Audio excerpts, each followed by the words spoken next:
Hello and welcome to another episode of Amrit Kal Ki Aur. My name is Pathikrit Pine. This program is conducted by Dr. Shama Prasad Mukherjee Research Foundation. Today we have a very well-known person in the realm of social media and a person who has a very illustrious corporate career, Mr. Giridhar Mamidi ji, and he is very well known to us. He is like a guru to us. We often hear him. We are often had the fortune of being in the same shows with him. Giridhar ji is a qualified chartered accountant. He has an illustrious corporate career, as I mentioned. He is also the state vice president of Pragya Bharati Telangana. He has been a former, chief financial officer of several prominent companies from Punjab to DLF, and he has also been one of the first head of finance and accounts of Google India. Giridhar sir, thank you for accepting the invitation, and we are grateful that you are here. Today, we would ask you some very critical questions on the issues of the third term of Modi government. Today, the speaker has already been elected, and how do you look at some of the critical aspects of the reform programs, especially the economic reforms, and what are your expectations from the budget which is forthcoming? So we start with that question to you, sir. So your voice is muted, I think.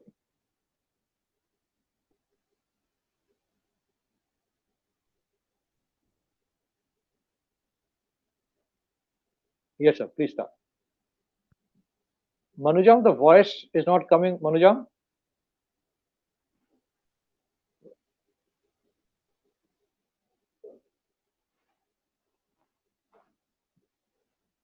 Can you hear me? Yes, sir. Now we can hear you. Okay. I switched off my external mic and maybe let's see. Hope I'm audible, right? Absolutely. Right. Thanks. Namaste, Patikrit ji. Thanks for inviting me. Namaste to you and to our audience. And it's a privilege to be talking to you, talking through you to the audience. And thanks a lot for inviting me. Yes, Modi 3 version is a reinstating fact that the people of this country have endorsed what he has done in the last 10 years.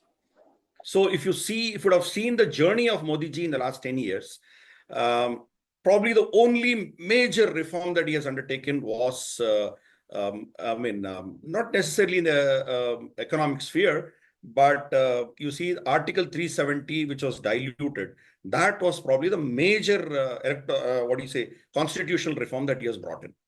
But policy-wise, the biggest change this country has seen was the note bandi, the demonetization that has happened. That has triggered. We were probably traveling at the first or second gear. Suddenly, we are now traveling in sixth gear. You see, prior to let's say 2016, 2017, we hardly had one or two unicorns in this country. Today, we have more than 105, 106 unicorns in this country. Suddenly you see a burst of companies with technology base who are able to reach out to the population and who are able to provide services at much efficient and shortest possible time. So we are the world's largest digitized economy today.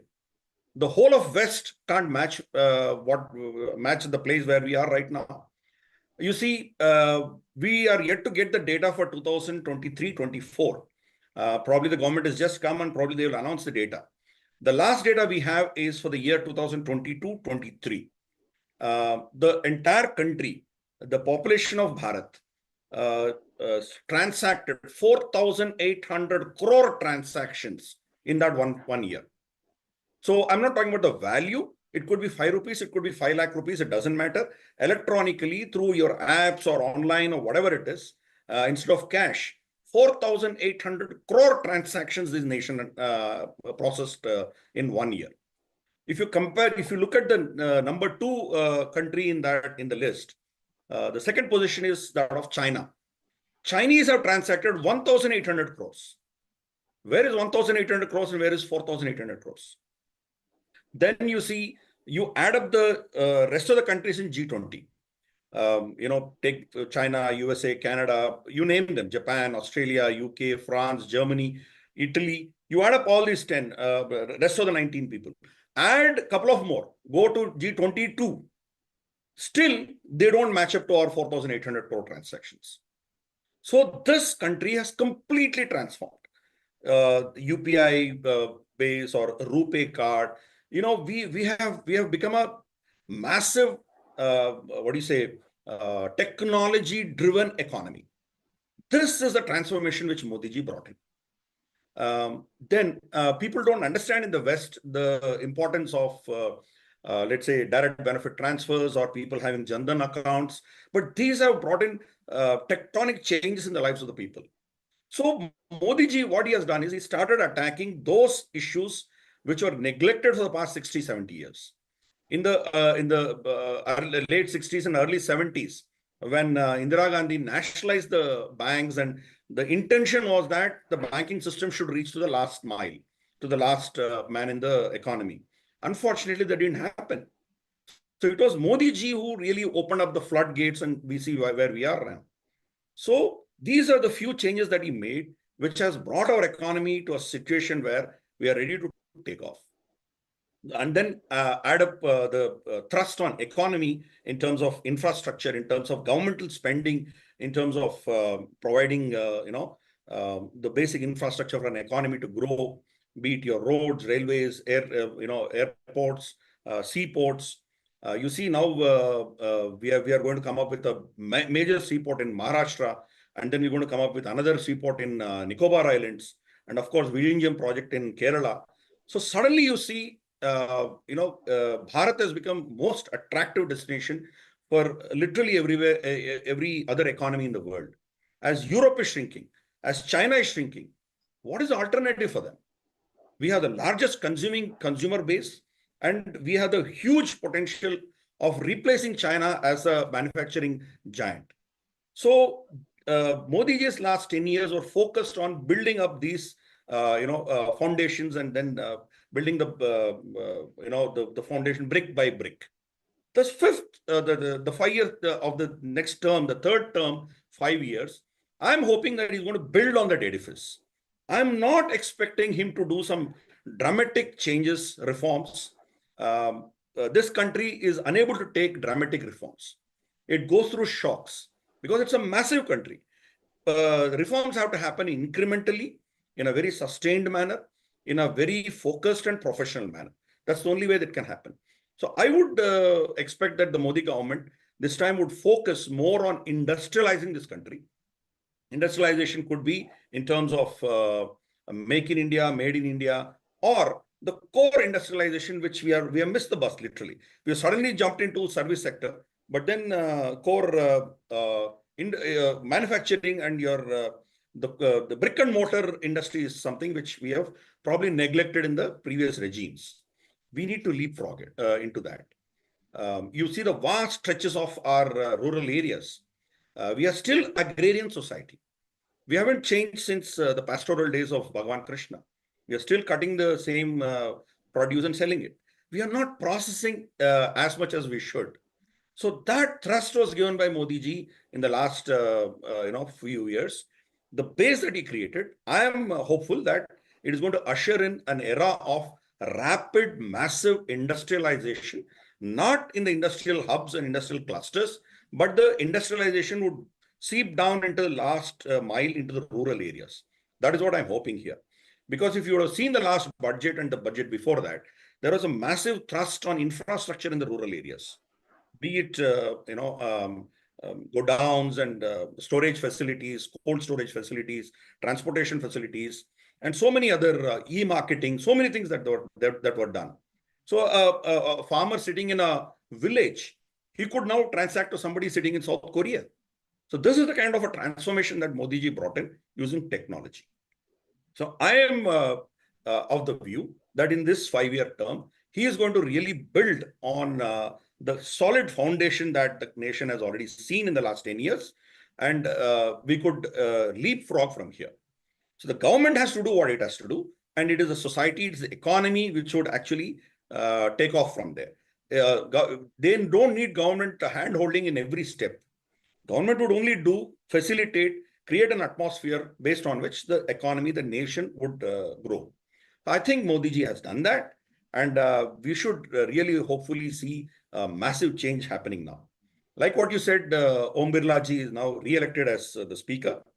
And if you would have seen, hardly there is any change in terms of the key ministries, the main ministries in the government are all held by the same ministers who were manning it in the last 5 years. So that signals a continuity. So Nirmala Sitharaman ji is still the finance minister now. Amit Shah ji is the home minister. Rajnath Singh ji is the defense minister. And so on and so forth. Nitin Gadkari ji is still holding transportation. And Piyush Goyal ji is handling commerce. So you see, there's a continuity of the policies of the last year. They have been given additional 5 years to achieve what they probably could not achieve in the last 5 years. So I would see this as a strong message to the market that you don't expect shocks, but expect incremental progress in the India growth story. That is the reason why suddenly you see Indian stock markets are booming like anything. Now they've crossed 77,000, Sensex has crossed 77,000. And people are predicting that at the end of this year, probably it would cross 90,000, and nobody should be surprised if it has crossed 1 lakh. That's the kind of reports that we are getting. And contrast that with what's happening in China. Chinese markets have literally crashed, including Hong Kong. So the government of China is propping it up by pumping in money and buying shares to hold it. But how long can they do that? So you see the contrast. So what Modi ji did in the last 10 years are yielding results now. And hopefully in the 5 years to come, we would see leapfrogging of the economy into a different league altogether. Right. Very, very interesting and in-depth response from your side. You mentioned two very critical points. First is that what Modi government did in the last 10 years, many of those are actually now yielding results, and we can see it. You are so very right in that. The other thing you mentioned is about the traditional pastoral culture of agriculture that still continues. So since a significant portion of the population still depends on agriculture, Modi government, Modi 2.0 actually tried to revamp it to the farm laws reforms that we have all seen, and how probably certain elements actually feared that if that law also comes, then probably the last remaining aspect of economic reforms in India will also get fulfilled, and then it will be unstoppable. So do you think, or do you foresee, given the kind of resistance that we are expecting from the other side, do you think that some of the, again taking the cue from your point about incremental if not entirely an exponential change, do you see some changes happening so far as agriculture market is concerned?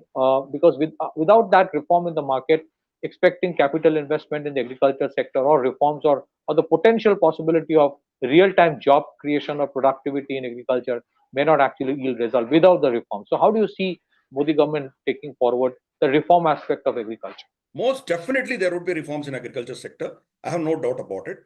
But they may not come in such, a big bang kind of a move that last time we saw, where unfortunately the government took a very hard decision of having to recall the acts. We were all opposed to recalling it. We were all for the reforms, and we hailed the government for taking such decisions.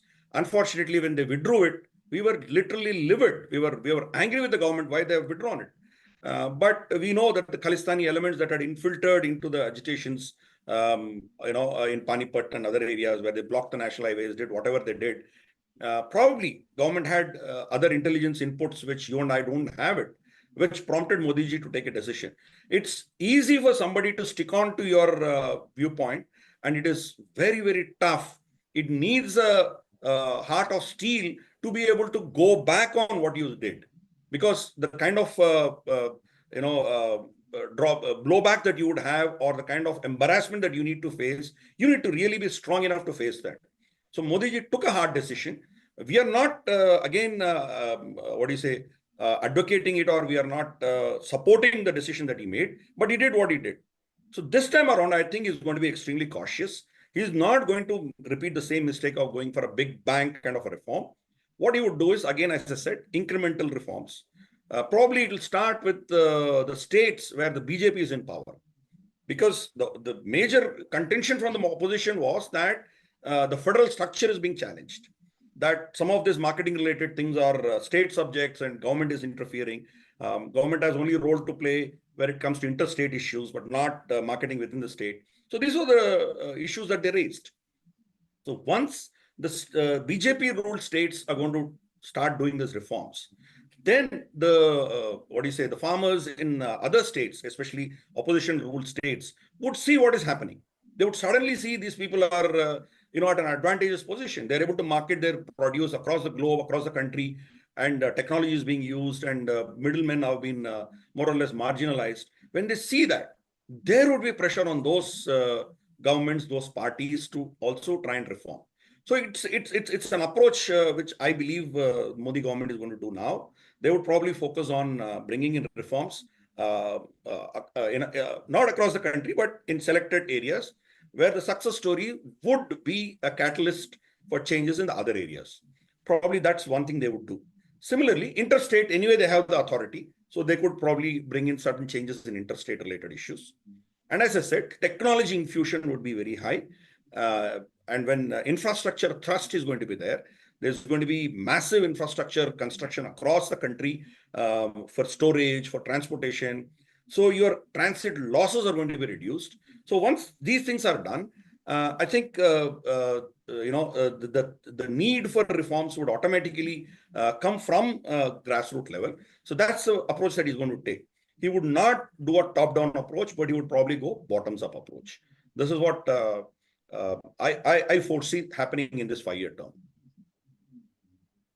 So you mentioned something very interesting, that some of the economic issues of reform decisions might be decentralized and the states being asked to take it forward, because many of those are either state subject or a concurrent subject. And I think that's a very relevant way of doing it also, whether it's in the power sector or the agriculture sector. But and at the same time, we have Mr. Shivraj Singh Chauhan as the agriculture minister, who is again a very, he has a very strong career in terms of persuasion and being a chief minister. So you understand some of the challenges, and you are so right that possibility of other states then imitating it because they have seen the changes. It's very interesting.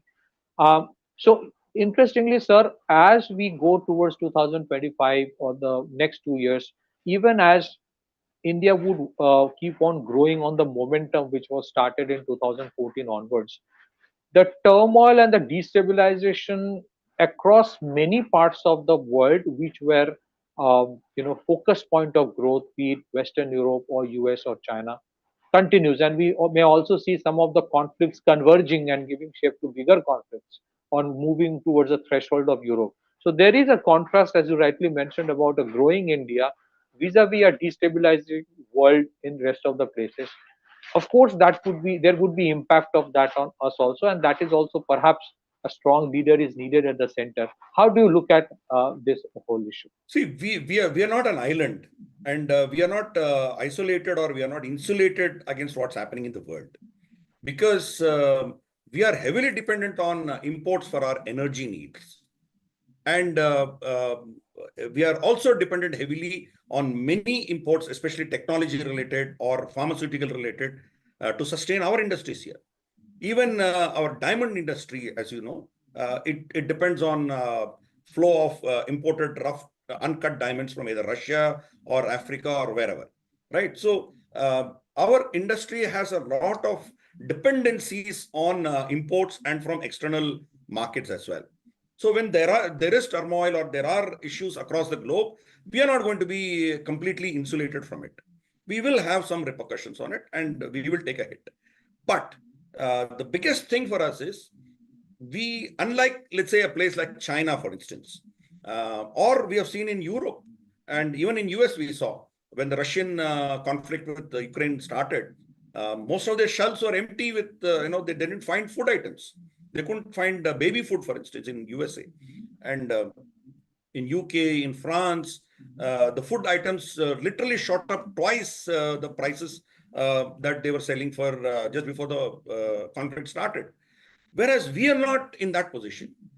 we are probably the world's largest number one or number two producer in most agro products, be it wheat, rice, sugarcane, coffee, tobacco, you name it. Literally for every product, cotton, oil seeds. Oil seeds, we do have a little challenge, but other than that, most of them, we are self-sufficient. Your vegetables, your chicken, meat, eggs, bananas, milk, we have enough and more production to take care of our internal consumption. What we produce, we are consuming. We do not have so much excess surplus that we can supply to these countries outside. But yes, in some verticals, we are doing it. Like for instance, wheat. When the Ukraine-Russia supply chain was disrupted, we came to rescue of countries like Egypt and Bangladesh and so many others. So there are some areas where we can help, but otherwise, our production is something which other countries envy because they have food insecurity, but we don't have it.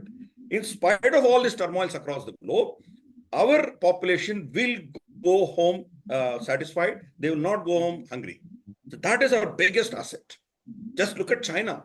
China has hoarded 60% of world's stored wheat is in China. Why? Because the area that is available for them to do farming is very limited. It's just that Han Chinese area and rest of it, be it Inner Mongolia, Manchuria, or East Turkestan, which they call as Xinjiang, or Tibet.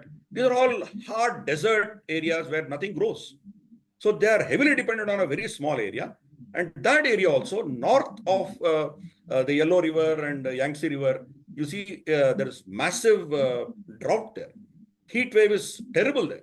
And south of it, there are flooding. Fujian and Guangzhou and all these places are flooded.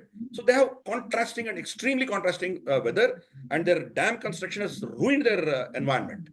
So we are completely opposite of that. We are a self-sufficient country. We are a contented country. So even if we have some hits, let's say in technology-related fields, maybe your IT sector could have some hits, maybe diamond industry could take some hits, pharma, whatever. Ultimately, we are not going to go hungry. That is a big positive for us. Second, for us, as the world shrinks, our model of sustainable development, of investing in models which are not exploitative, would ultimately survive and ultimately succeed. If you see both the models, be it capitalistic model or the communistic model, capitalistic model, of course, there is no real capitalist country or there is no real socialist or communist country. It's always mixed bag. Look at, they have the large security scheme going on there. Hardly 10-15% of the people are really rich. They show that and then try to sell an American dream. But look at the vast section of that country which is dependent on social security, or it's like paycheck to paycheck, they survive. So they're not capitalists at all. Same is the case with China. China can't claim to be a communist country. They have multi-billionaires like Jack Ma and so many others, Tencent, and so many people are there, Huawei. So it's always a mixed bag. Their models are exploitative models. So what happens is they need to get into production which is far beyond their requirements. What happens is at some point in time, their economy goes through what I would call it as consumption constipation. When they go through the consumption constipation, then they call it recession or whatever it is. Suddenly you see everything is gone, everything is down. American model has been that when they get into recession, they indulge in some wars across the country. Between two conflicts, their economy shrinks. That's been the American model. And how long can that model sustain? It's not a sustainable model. Same thing with China. China was so GDP numbers that all they did was they created liabilities, transferred that into the asset side of the balance sheet. That's all they did. 130%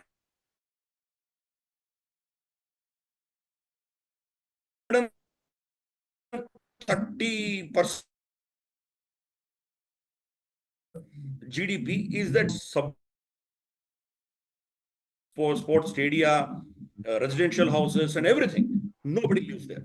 25 to 27 cities. They've created so much excess capacity in their production, which is unsustainable model. So what's happened is they kept on constructing and showing GDP numbers. So that's all inflated numbers. They say they have around $18 trillion economy, but in reality, they are not more than $7 to $8 trillion. Rest is all the cream that they added on top of it, which is all going to which collapsing in front of our eyes. Look at what happened to Evergrande and so many others which have just collapsed in front of us. The banks are on the verge of collapsing. More than 1,000 branches have been shut in the last 3 months. So we have seen the PLA tanks moving in the streets, stopping people from going into ATMs and then withdrawing it. They had this QR code where if it is green, then you could access any public service. The moment it turns red, you can't access anything. So they used artificial intelligence, 5G, and all their technology to make the QR code turn into red the moment you enter into an ATM. So that's the kind of a crowd control they did. So that's an economy which is in serious trouble. So you see our economy, which is contrasting. We are not producing so much to feed the whole world. We are producing to feed our own people. So ours is a sustainable model.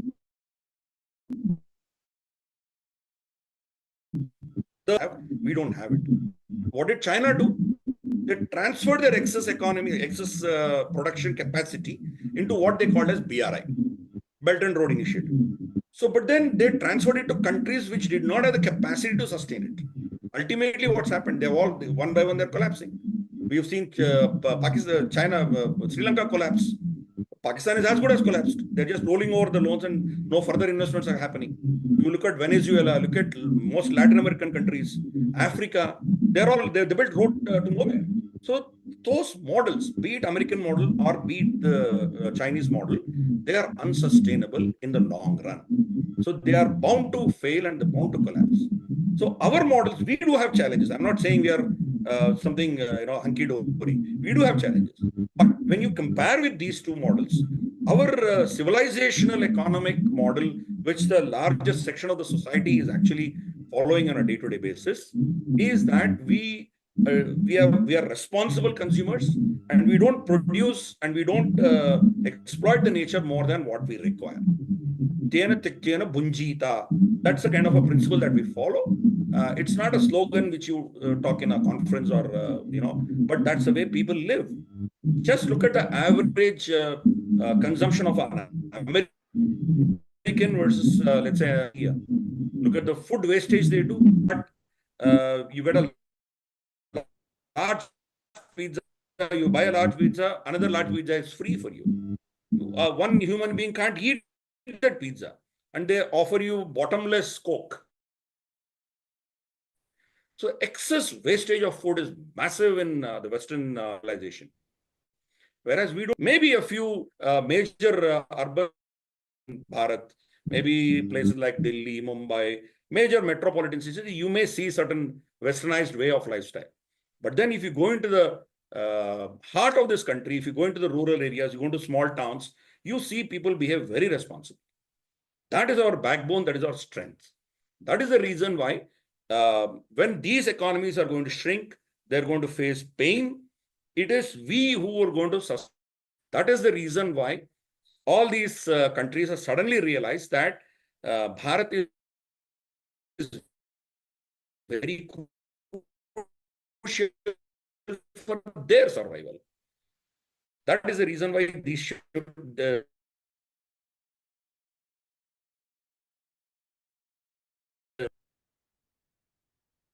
yeah.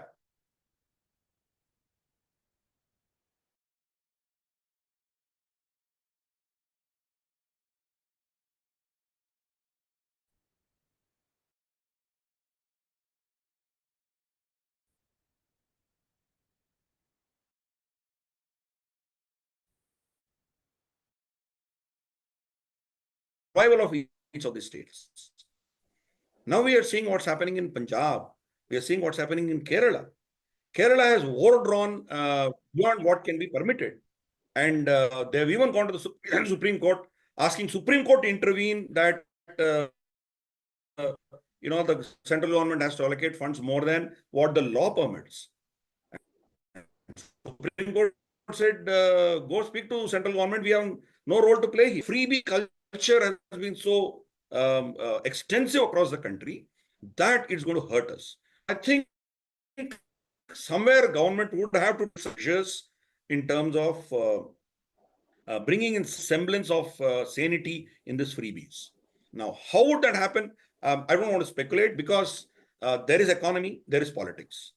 And political economy is something which, when you merge these two, your approach is different. Purely from an economic point of view, these are a big drag on you. But whereas from political point of view, if you do not give some freebies, you're not likely to come back to power again. So you need to strike a balance. So in this, I hope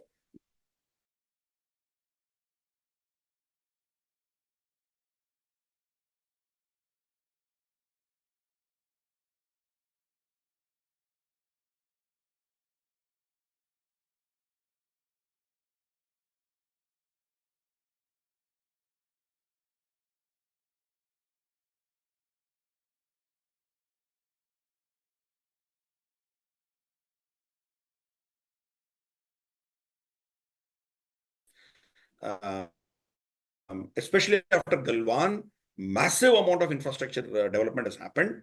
And so are the other strategic things. So are the other strategic investments which are happening. As I said, in Maharashtra, in Kerala, in Nicobar Islands, we are going to now be a major challenge to logistic hubs like Dubai and Singapore.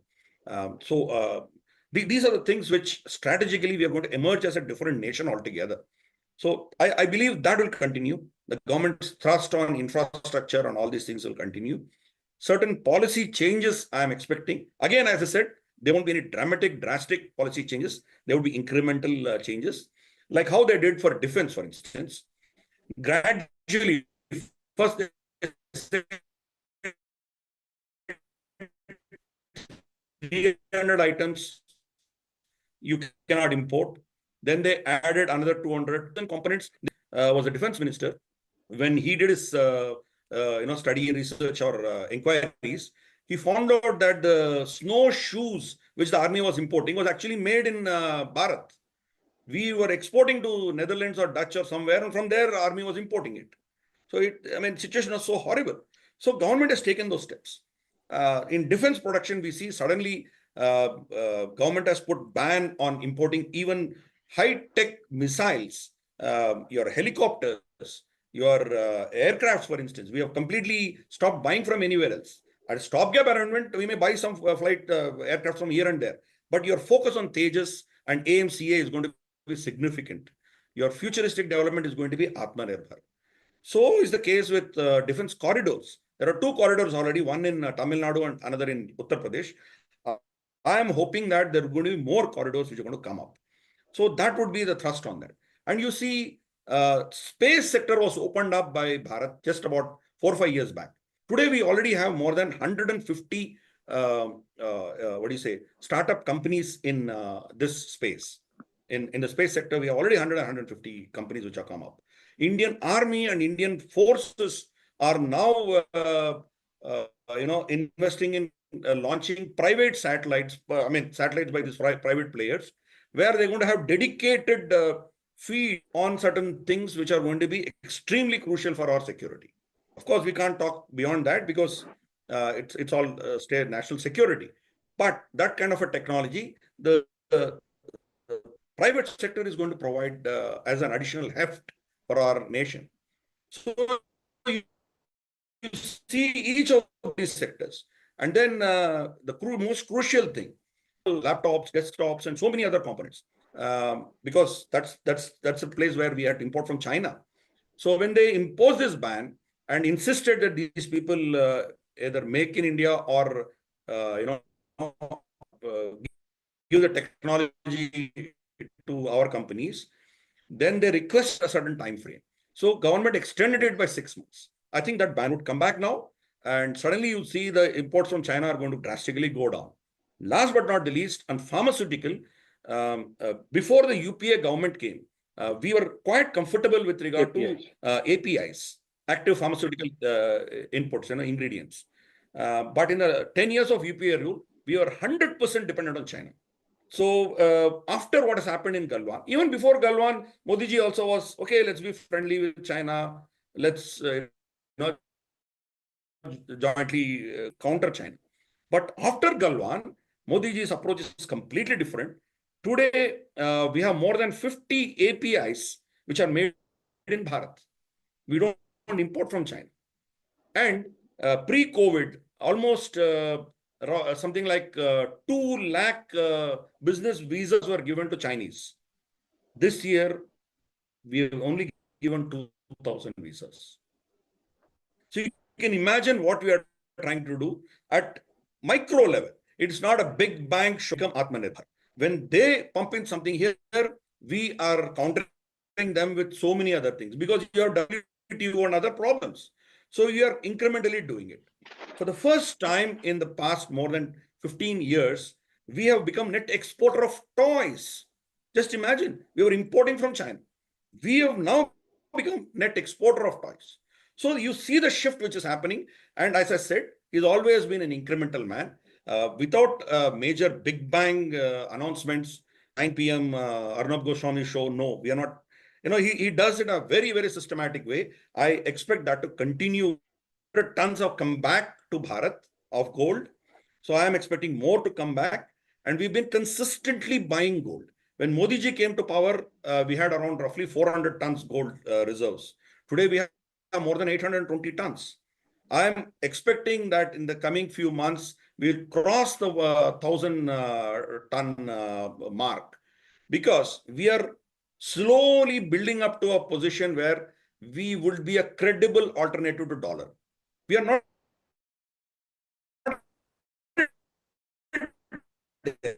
It takes a long time, but we Absolutely. are positioning ourselves completely manipulated, and we don't know. I mean, there are reports where it say there are many multiple notes with the same number that are printed.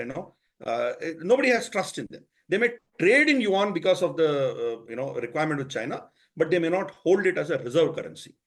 So maybe 5 years from now, 6 years from now, we could emerge as a credible alternative to dollar. You can't challenge the dollar for a long time, but you will be an alternative at some point in time. Your technology platforms, your e-rupee, all these things are going to add to that. And then we have declared our lithium deposits in Jammu. So you're going to have your rupee pegged with commodities. So this is going to be a different world. In the coming few years, you would see the country leapfrog from a position where we are into a different orbit altogether. As I said, it will not be a big bang show. You need to catch hold of all these small butterflies to understand actually what is happening. And Modi ji is very, very calculative and very smart. And, we would see a very really Atmanirbhar Bharat in the coming years. End of this show, and it would be an honor for us to invite you again to discuss about various other aspects of governance. So I would request everyone to subscribe to this channel of Dr. Shama Prasad Mukherjee Research Foundation. I once again, on behalf of invitation and giving such a valued explanation to things which I'm sure will be very easy for people to understand. Thank you so much, sir. Thank you. Namaste ji, namaste.